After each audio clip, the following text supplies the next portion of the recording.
Universitas Nusa Putra benar-benar dan serius untuk memajukan keluarganya itu lewat pendidikan anaknya.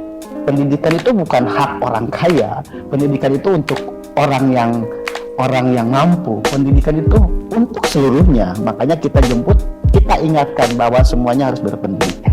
Di sini juga saya sangat banyak belajar bahwa dunia itu sangat luas. Tapi kita bisa berdekatan. Halo Genusian, aku Rere. Welcome to Genusian Podcast. Nah, di Genusian Podcast kali ini aku sudah kedatangan tamu yang istimewa sekali. Yang pasti kalau mahasiswa dan mahasiswa Nusa Putra sih udah nggak asing banget nih. Karena beliau ini berseliweran di kampus Nusa Putra. Siapa sih sebenarnya? Nah, kita sudah kedatangan Pak Gia Yosef Gunawan. Halo Pak Gia. Halo Re. Apa kabar? Baik sekali. Baik sekali ya. Kelihatan nih bersemangat banget ya Pak ya. Sangat semangat sekali. Gimana aktivitas hari ini? Sangat luar biasa seperti biasanya. Seperti biasanya ya, pasti selalu seru untuk bertemu dengan mahasiswa dan mahasiswi di Nusa Putra. Nah itu yang membuat saya semangat itu karena bertemu sama mahasiswa. Nah tapi salah satu yang aku menarik nih dari Bapak itu, katanya Bapak dulu juga belajar atau menempuh pendidikan di Nusa Putra nih. Betul sekali. Gimana sih Pak, ceritain tuh, tahun berapa sih masuk Nusa Putra? Waktu itu saya masuk 2013. Waktu itu masih Sekolah Tinggi Teknologi Nusa Putra. Oh masih STT ya dulu. Masih sangat masih STT Sekolah Tinggi Teknologi Nusa Putra. Oke. Di 2013. Ngambil jurusan apa tuh Pak? Program teknik mesin. Teknik mesin, anak teknik nih. Teknik lah. Teknik banget. Tahun berapa tuh Pak? Lulus 2016. 2016 berarti udah jadi universitas atau masih? Belum ya? STT. Belum. Ceritain dong Pak, gimana sih awalnya bisa berkuliah di Nusa Putra terus sekarang sudah ada menjadi staf di Nusa Putra juga? Kalau diceritain secara detail itu mungkin sangat terlalu panjang ya, karena perjalanannya sangat luar biasa. Yang intinya saya masuk ke Universitas Nusa Putra itu dulu masuk jalur beasiswa atlet. Oh, atlet apa Pak? Nggak tahu. Ini yang mungkin belum dipublikasi ya. Iya, jadi ini yang first time nih. Ini apa tuh? baru di kali ini saya publikasikan. Eksklusif. Atlet apa tuh? Dulu pemain bola. Pemain bola, keren. Berarti pintar ngecek bola gitu ya? Pintar lah untuk mengecek bola. Oke, berarti seorang atlet. Terus gimana Pak? Setelah itu saya masuk ke program beasiswa dan alhamdulillah saya masuk di program teknik mesin Universitas Nusa Putra. Waktu itu masih D3. Oh, masih D3, makanya kuliah saya bukan 4 tahun satu itu, 5 tahun. 5 tahun. Karena dari D3 ke S1 itu ada tambahan 2 tahun. Oh, kayak gitu. Berarti lulus untuk mendapatkan gelar sarjana itu di tahun berapa Pak? Sarjana itu saya masuk karena Universitas Nusa Putra ada sarjana 2018, saya lulus di tahun 2020. Oh, lulusnya 2020. Kenapa milih mesin sih Pak? Sebetulnya karena di Universitas Nusa Putra pada waktu itu ada 3 program studi yang memang saya harus pilih.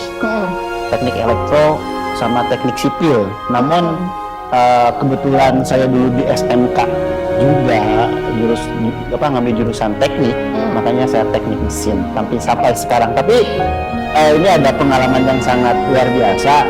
Ternyata ketika sudah masuk di teknik mesin, saya sempat berpikir bahwa saya pernah masuk mesin itu salah jurusan. Wah, kayak gini. Iya. Kayaknya itu banyak yang kayak gitu sih Pak. Iya. Kenapa merasa salah jurusan? Itu kan sekarang gitu, kan beda sama kok. Iya, ini yang tapi itu sangat luar biasa untuk menjadi yang andahan malam hari ini. Pasti ya banyak ceritanya kenapa dari seorang yang tadinya di teknik mesin bisa menjadi staf di Universitas Nusa Putra gitu. Panjang sekali ceritanya. Panjang banget ya. Pastinya juga banyak banget dong Pak cerita-cerita menarik nih selama jadi mahasiswa. Ada nggak sih yang masih ada gitu diingatan sampai sekarang? Yang pasti sih selama jadi mahasiswa tentunya normanya mahasiswa biasa ya masuk kampus, ada cewek ya deketin. Tapi Bapak tipe yang kupu-kupu atau kunang-kunang nih? Kalau saya mah nggak kupu-kupu lah. Nggak kupu-kupu. Karena saya kunang-kunang. Karena saya orang yang dulu teknik mesin tapi suka protes gitu. Suka protes? Suka protes. Kenapa suka? Ya melihat daripada ya namanya juga mahasiswa merasa selalu benar. Oh gitu. Jadi bukan cewek dong ya? Bukan, mahasiswa yang merasa selalu benar. Waktu itu sih, pada zaman itu. Mungkin ini cerita sedikit. Ya boleh, Pak. Mungkin itu yang menjadi salah satu kenapa sih seorang Gio Yosef Gunawan ada di Universitas Nusa Putra. Ya mungkin salah satunya terbentuknya dari sana. Karena dari kuliahnya juga gitu ya Pak ya, terus-terusan, terus akhirnya sekarang juga jadi kerja di Universitas Nusa Putra juga gitu. Kalau misalkan dulu kejadian yang paling diingat selama jadi mahasiswa tuh apa sih Pak? Entah demonya kah, atau misalkan waktu-waktu ceng-cengin cewek-ceweknya atau apa itu? Yang demo sih udah pasti, yang demo itu udah pasti, itu menjadi sebuah apa namanya, kalau nggak demo itu gimana ya? Belum mahasiswa kayaknya ya. Belum, tapi ya itulah, ingin merasakan menjadi seorang mahasiswa, bukan hanya sebagai status saja, tapi dibilang kan katanya mahasiswa itu dulu ya, apa namanya, doktrin kakak tingkat, mungkin kamu itu mahasiswa sekarang sebagai gen of change, dan lain sebagainya, gen pokoknya. Betul. Namun kan itu menjadi sebuah tolak ukur pembelajaran buat saya pribadi sih. Kalau dulu berarti termasuk yang suka demo-demo kampus kah atau kayak gimana? Kalau ke kampus yang nggak demo. Oh, kampus aman nih. Aman ya berarti kalau ke kampus. Aman. Kayaknya sudah punya pandangan nih akan ada di dalam kampus. Enggak. Demonya ke kampus itu bukan demo sih, tapi lebih berdiskusi sama Pak Warek 3, Pak Rektor, dan juga berkomunikasi Universitas Nusa Putra itu seperti apa. Dan yang dulu disampaikan sama Warek 3, sama Pak Rektor, ternyata hari ini sedikit dirasain. Dirasakan sedikit demi sedikit itu, oh iya, ternyata itu yang dulu direncanakan sama petinggi-petinggi atau yang memang punya di Nusa Putra itu mau seperti apa, hari ini udah mulai bisa dirasakan. Maksudnya harus dirasain dulu ya Pak, harus ngejalanin dulu baru tahu gitu rasanya kayak gimana. Betul. Berarti Pak Gia ini juga salah satu orang yang melihat perubahan dari tadinya sekolah tinggi teknik Nusa Putra menjadi teknologi. Sekolah tinggi teknologi Nusa Putra menjadi sekarang Universitas Nusa Putra. Berarti Bapak juga ada di dalamnya nih Pak, dalam perubahan-perubahan itu. Iya, dari mulai menjadi mahasiswa dulu, jadi staf Warek 3, proses dari STP ke universitas, sedikit mengikuti, banyak mengikuti ya. Karena sekarang mahasiswa siapa sih yang nggak tahu sama Pak Gia? Kayaknya pasti tahu, udah ada di mana-mana gitu kan. Ceritain dong Pak, gimana sih perjalanan karir Bapak nih dari seorang mahasiswa yang ternyata tiba-tiba akhirnya malah menjadi seorang staf yang justru berbanding terbalik banget nih Pak, dari Bapak teknik mesin terus dari atlet sepak bola juga sekarang nggak ada hubungannya banget gimana sih Pak? Dulu waktu jadi mahasiswa kan ya tadi dikatakan bahwa saya mahasiswa kunang-kunang ya, yang memang bukan mengkritisi tapi lebih diskusi apa yang memang harus dilaksanakan, karena dulu konsep saya itu perintah itu adalah suatu kehormatan yang harus diselesaikan. Jadi ketika sama setelah jadi mahasiswa itu waktu 2016, saya mau ngapain waktu itu kan menjadi seorang diploma 3 di Universitas Nusa Putra. Waktu itu saya mengikrarkan diri untuk membantu Universitas Nusa Putra dengan sekuat tenaga yang ada dalam diri saya, karena saya gak punya apa-apa, hanya punya semangat dan ketika diperintah dilaksanakan. Seperti itu waktu 2016. Waktu itu saya masih menjadi komandan resimen mahasiswa di Satuan Universitas. Wah juga. Oke, ternyata. Juga waktu itu diperintahkan karena Menwa adalah satu organisasi yang memang direkomendasikan sama universitas untuk membantu dari 3 bidang kemahasiswaan dalam segi kegiatan kemahasiswaan. 2017 waktu itu masih ingat sama Pak Warik 3 Bidang Kemahasiswaan Bapak Muhammad Musli STMkom menyampaikan di Universitas Nusa Putra sekarang udah mulai membutuhkan saya harus punya pembantu dalam menjalankan program-program kemahasiswaan. Kamu bisa bantu saya karena tadi yang saya sampaikan bahwa perintah adalah suatu kehormatan. Gak bisa apa-apapun, saya bilang siap, laksanakan. Nah dari sanalah mulai diarahkan sama Pak Warik 3 Bidang Kemahasiswaan dan Sivitas Akademik Universitas Nusa Putra bahwa yuk kita diarahkan, dibina, dibimbing untuk untuk menjalankan kegiatan-kegiatan yang ada di Universitas Nusa Putra yang bisa saya bantu dan yang saya bisa laksanakan.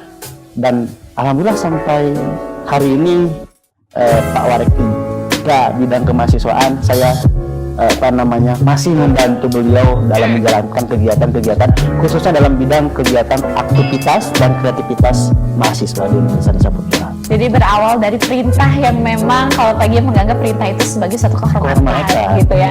Jadi apa aja sih kalau misalnya udah diperintahin ya saya lakuin gitu. Sampai sekarang akhirnya kerja di Nusa Putra sampai sekarang. Iya betul. Nah tadi kita udah bahas sedikit perjalanan karir termasuk dari awalnya mahasiswa sampai sekarang bekerja di Nusa Putra. Di bidang apa sih Pak kalau Bapak ada di Nusa Putra sekarang? Di bawah Warik 3 Bidang Kemahasiswaan namanya Student Creativity and Activity Unit, di mana divisi itu adalah untuk perkembangan dari mulai kegiatan, manajemen kegiatan organisasi mahasiswa, terus aktivitas mahasiswa. Di sana dari mulai pelaksanaan sampai perencanaan dan supplier mahasiswa di sana adanya, termasuk dalam program-program kreativitas dan aktivitas unit, termasuk kamu nih. Oh gitu ya. Termasuk aku. Iya, salah satunya ini adalah hasil daripada program yang memang ada di unit. Kegiatan di bagian plotnya sama SCAU gitu ya.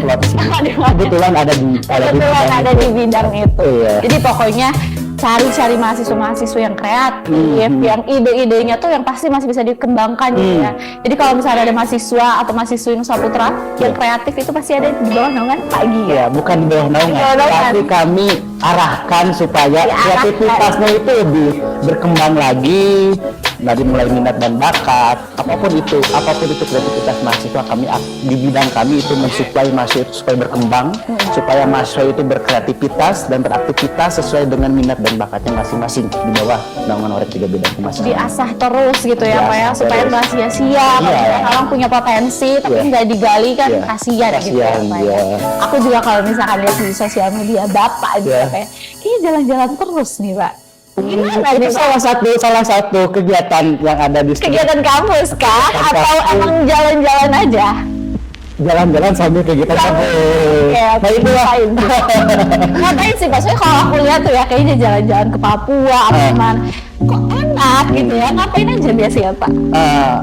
Ya tadi itu adalah suatu perintah yang memang harus saya kerjakan untuk bagaimana universitas ini tercapai visinya. Kita harus memfasilitasi anak-anak bangsa khususnya yang ada di seluruh Indonesia ini dengan program beasiswanya untuk meyakinkan semua calon mahasiswa atau mahasiswa yang memang mau masuk di Universitas Nusa Putra yang ada di Papua, yang ada di Kalimantan, yang ada di Sulawesi, yang ada di Nias, di Aceh, dan seluruh Indonesia. Saya diperintah sama Warik 3 Bidang Kemahasiswaan untuk meyakinkan orang tuanya mereka datang ke sini dan mensurvei keberadaan mereka dari mulai ekonomi, prestasi, dan sebagainya, memastikan bahwa Universitas Nusa Putra bukan menunggu mereka, tapi menjemput mereka sampai rumahnya gitu, sampai orang tuanya gitu. Bahwa Universitas Nusa Putra benar-benar dan serius untuk memajukan keluarganya itu lewat pendidikan anaknya. Seperti itu. Berarti nggak hanya di Sukabumi ya, tapi mencari berlian-berlian ini tuh bibit-bibit berlian, tapi langsung cari-carinya tuh ke Papua, ke Kalimantan, ke tempat-tempat yang memang nggak cuma di Sukabumi gitu ya. Betul. Gimana perjalanannya selama ini Pak? Apakah selalu menyenangkan atau kayak aduh gimana ya ini kerja? Ya namanya juga perjalanan. Ya perjalanan itu ada pengorbanan, ada perjuangan tentunya, dan juga ada pembelajaran tentunya di sana. Jadi ketika kita berangkat ke Papua, paradigma daripada semua orang bahwa Papua itu Raja Ampat. Ya enak lah. Tapi di sana ada enaknya juga. Tapi ada sisi lainnya memang. Oh ternyata di pendidikan itu bukan hanya sebatas di kelas saja.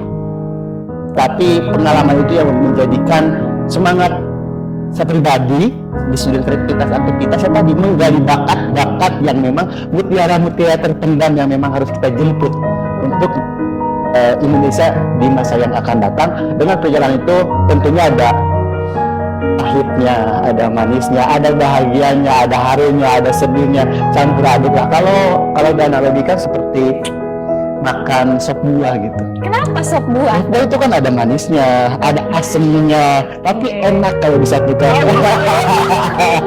Jadi walaupun ada pahit, ada asam, kalau misalnya mau dibungkus jadi satu tuh masih bisa dinikmati. Dinikmati. Iya ya, khususnya sih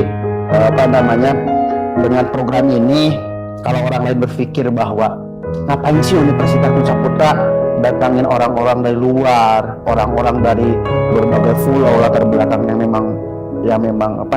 memang harus dibantu, yaitu tujuan pendidikan di sana. Dan itu saya rasakan gitu.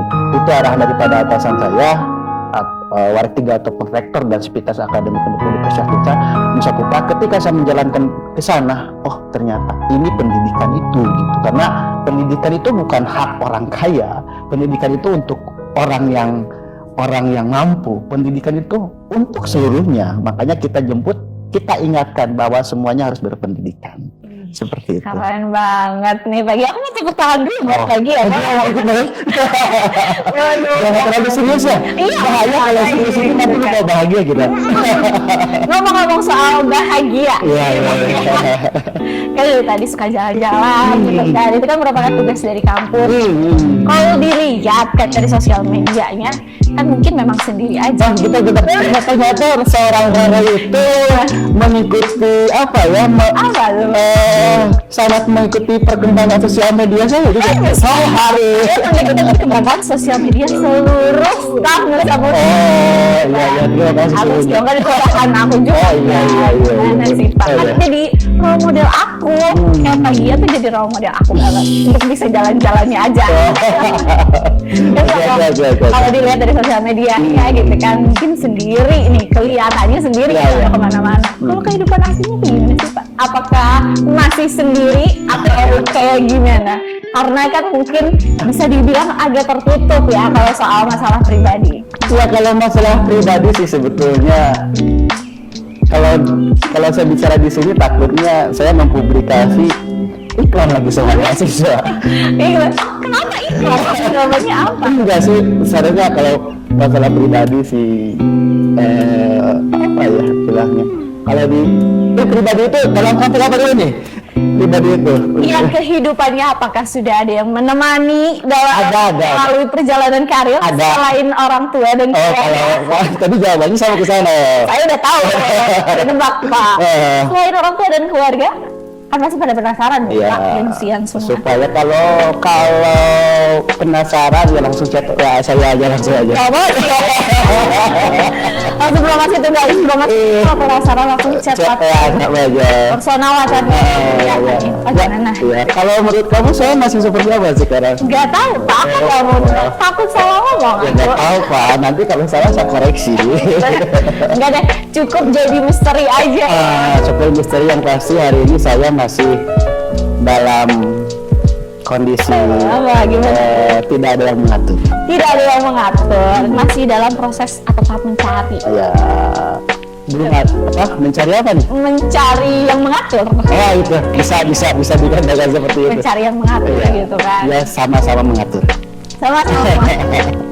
Karena kan kalau dilihat kehidupannya udah enak, perjalanan karirnya juga udah enak gitu. Ketemu banyak sekali mahasiswa dan mahasiswi gitu. Alhamdulillah orang lain berpandangan bahwa hidup saya itu ya. Ini kan emang ya hidup ya Pak ya. Dilihat orangnya gimana, rasainnya mah gitu kan. Tapi ya semoga baik-baik aja. Semoga amin dan semoga yang dimani Iya.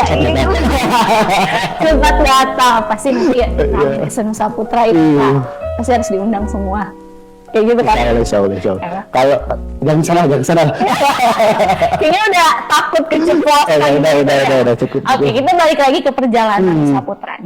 Kan Bapak juga salah satu orang yang mengikuti secara langsung dari lapangannya tuh seperti apa gitu. Nggak hanya ada di gedung Nusa Putranya aja. Tapi di luar juga Bapak menyaksikan bagaimana sih orang-orang tuh beranggapan tentang mahasiswa Nusa Putra, tentang kamus Nusa Putra.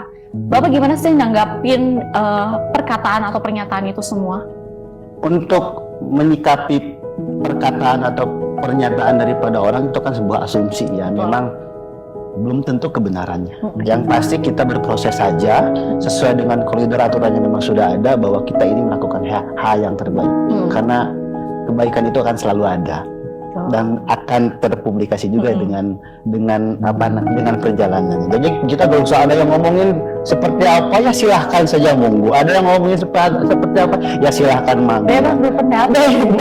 Ya karena kalau di dunia pendidikan pendapatnya dibatasi itu bukan pendidikan. Sebenarnya harus bebas bersuara. Iya, harus bebas berekspresi. Kalau di kreativitas dan aktivitas unit dibatasi, ya nggak kapan kreativitasnya terbuka. Karena kadang-kadang hal-hal yang kreatif itu ada juga sebagian orang yang bilang aneh atau nyeleneh gitu kan. Jadi ya kreatif juga muncul dari hal-hal yang nggak dibatasi. Kalau kerja di Nusa Putra berapa tahun sih Pak? Berarti nggak tahu kalau bisa yang pasti saya udah betah di Nusa Putra. Udah betah banget ya Pak. Pasti ada dong cerita yang menarik selama bekerja di Nusa Putra. Cerita yang menarik banyak sih, jadi banyak pelajaran yang memang di luar nalar saya. Saya pun tidak saya pribadi pun tidak menyadari bahwa saya itu sekarang itu kerja di Nusa Putra yang memang kampusnya saya nggak percaya gitu. Kok saya bisa di Nusa Putra gitu dengan kemampuan saya. Namun banyak cerita yang memang menjadi pembelajaran. Mungkin itu adalah hasil daripada bimbingan dan arahan daripada atasan saya, sehingga ini cerita yang sangat luar biasa. Ada dari seketika kan saya tadi yang dikatakan sama Rere ya, saya panggilnya Rere, bahwa saya sering cerita pengalaman kerja saya yang saya sampai hari ini karena ini pendidikan untuk memajukan manusia. Untuk kalau bahasa orang timur, saya ke Papua, memanusiakan manusia. Bahasanya seperti itu, saya datang ke sana. Ini adalah program kemanusiaan, memanusiakan manusia. Konteks di sana, bahasa di sana bahwa ternyata masih perlu bersama-sama untuk memajukan itu. Contoh banyak ketika saya sudah survei kepada setiap wilayah, contoh saya ke Papua, contoh kadang orang tua anaknya ingin kuliah nih, tapi kadang orang tua itu khawatir anak saya kuliah di sana mau ngapain, sama siapa, makanya seperti apa, jauh terus melihat saya juga sama keluarga seperti ini, apalagi anak saya di sana mau seperti apa. Nah itu cara cerita-cerita yang memang saya gak bisa lupakan, sampai ada cerita yang mau berangkat ke sini dari Papua yang jauh itu, sampai gak bilang sama orang tuanya. Bilangnya dia kerja ke daerah Jayapura, ternyata dia berangkat ke Nusa Putra. Kenapa? Karena kepercayaan orang tua terhadap anaknya, ngapain sih di Nusa Putra. Tapi ketika udah komunikasi di Nusa Putra bahwa anaknya udah ada di sini dan nyaman untuk kuliah di sini, sekarang mau tidak mau orang tuanya mendukung ya. Cerita-ceritanya yang memang banyak pelajaran yang memang saya tidak dapatkan di bangku perkuliahan, namun itu menjadi motivasi kehidupan bahwa kita sama-sama berproses. Kalau di Nusa Putra ada yang namanya teologi Nusa Putra, cinta kasih terhadap sesama manusia itu seperti apa. Ternyata itu salah satu dasar daripada saya pribadi untuk menjalankan semua kerjaan-kerjaan sama saya, bahwa saya tidak memandang ras, tidak memandang budaya, tidak memandang lu kaum kapital, lu kaum seperti apa, nggak memandang itu. Tapi yang kami pandang adalah ketika masuk Universitas Nusa Putra, semua mempunyai hak dan kewajiban yang sama untuk berpendidikan, untuk mencapai masa depan yang masih suci gitu kan. Oke, masa depan kita udah ada yang haram biada dan sebagainya, tapi masa depan kita masih suci. Jadi kesan-kesannya itu sih yang memang menjadi sampai hari ini ada yang memang menjadi sebuah dasar bahwa pengalaman ini menjadi kuat untuk saya harus berjuang untuk memanusiakan manusia.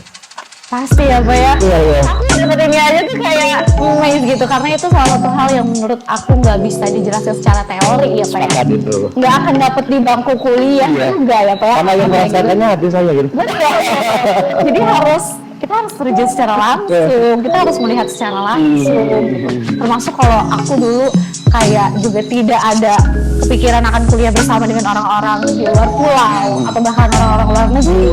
Pasti mikirnya ya udah gitu kan biasa aja. Tapi ketika langsung ketemu di kampus dengan mereka ternyata Indonesia memang seberagam itu gitu loh. Dan Binu Saputra tuh bisa nyatuin mereka. Salah satunya juga berkat Bapak yang jauh-jauh ke pelosok sana sini untuk mencari berlian-berlian yang layak untuk ada di Saputra. Sepakat itu. Tapi bukan berkat saya juga sih. Berkat semua ya. Berkat semua ada yang ada di Universitas Nusantara. Mungkin nanti sekali-kali nanti boleh ikut sama saya.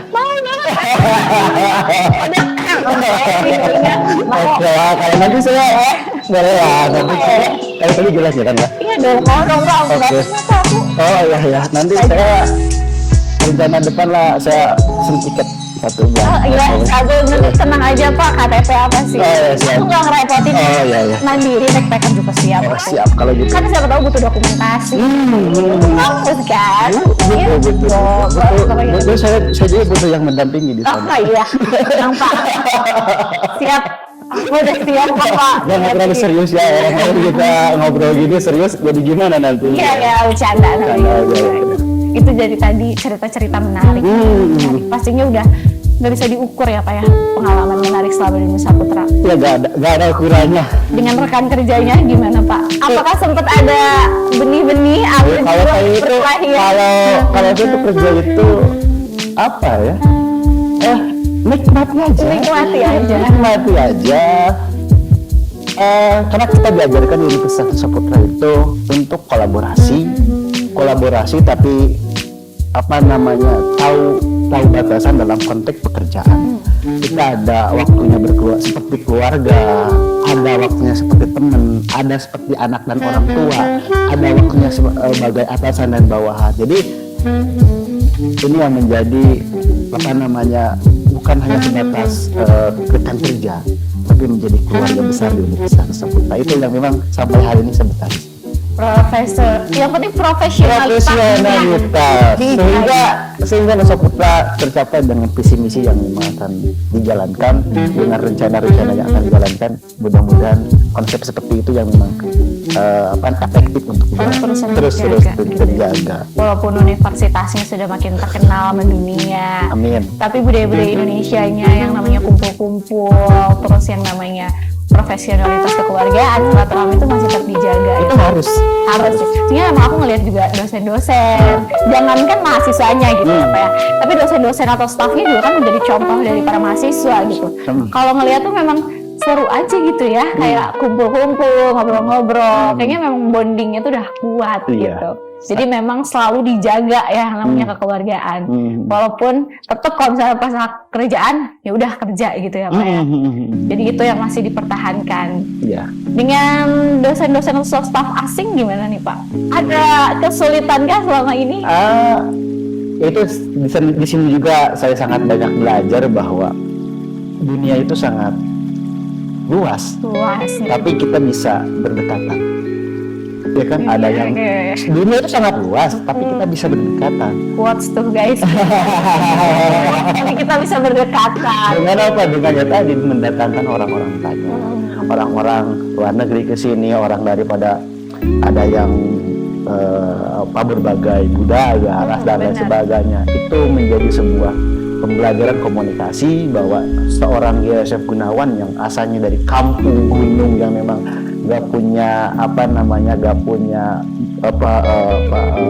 tujuan, bukan tujuan apa, gak pernah bermimpi untuk ketemu sama orang-orang luar negeri sana di Universitas Nusapura dipertemukan dan harus berkomunikasi, dipaksa untuk bisa, karena salah satu manusia untuk maju itu dengan dipaksa. Dengan adanya itu saya dipaksa untuk komunikasi sama mereka dan bergaul sama mereka. Ya seperti itu. Seru juga sih. Seru pasti ya, awalnya dipaksa tapi lama-lama terbiasa. Nah itu Seru banget nih ngobrol kayaknya sebenarnya masih banyak yang harus dikorek-korek nih Pak. Tapi mungkin karena udah waktunya juga udah cukup lama ternyata ya, dari perjalanan Bapak dulu kuliah di STP ya, masih STP. Terus sekarang bekerja di Universitas Nusaputra. Boleh dong Pak kasih ujangan nih, ujangan atau pesan mungkin buat masyarakat di luar sana mungkin ya, kayak tadi Bapak bilang mungkin ada orang tua yang masih takut kalau anaknya untuk kuliah jauh-jauh gitu, dan juga mungkin untuk mahasiswa-mahasiswa Nusaputra yang kreatif gitu kan, ditunggu untuk ide-idenya. Boleh dong kasih ujangannya Pak? Ya, saya kalau ngasih ujangan nggak bisa juga karena saya belum pernah belajar sama Maret Teguh ya. Nggak usah gitu Pak. Ujangannya apa ya? Karena untuk orang tua ataupun untuk seluruh yang memang mendengarkan ataupun melihat saya berbicara di sini, bahwa semua manusia itu punya kesempatan dan kesempatan itu gak ada batasannya. Tuhan itu menciptakan kita sama-sama tidak pakai baju, dan jangan sampai kadang kita itu dibatasi dengan pola pikir kita gitu. Nah, hilangkan batasan-batasan itu, bahwa ya tadi dunia itu luas tapi kita bisa berdekatan. Dan juga pesan buat bukan pesan untuk Genusian khususnya ya, Genusian yang sekarang udah masuk ke Universitas Nusaputra, kebetulan unit kita di bagian kreativitas, aktivitas unit, jangan pernah mengeluh, jangan pernah berpikir bahwa saya tidak bisa di Universitas Nusaputra karena saya tidak punya ini, tidak punya apa dan lain sebagainya. Saya ingat arahan daripada bahkan kami atau wakil atau rektor bahwa ataupun ada bahasa-bahasa bahwa kesempurnaan itu adalah ketidaksempurnaan itu. Jadi jangan sampai, contoh saya misalkan, kalau saya diciptakan ganteng, kaya, anak pejabat, ya mungkin saya gak bakalan duduk sebagai student aktivitas unit. Saya udah menikmati hidup aja. Tapi mereka yang diciptakan seperti itu tidak dapat pengalaman semahal daripada kehidupan saya.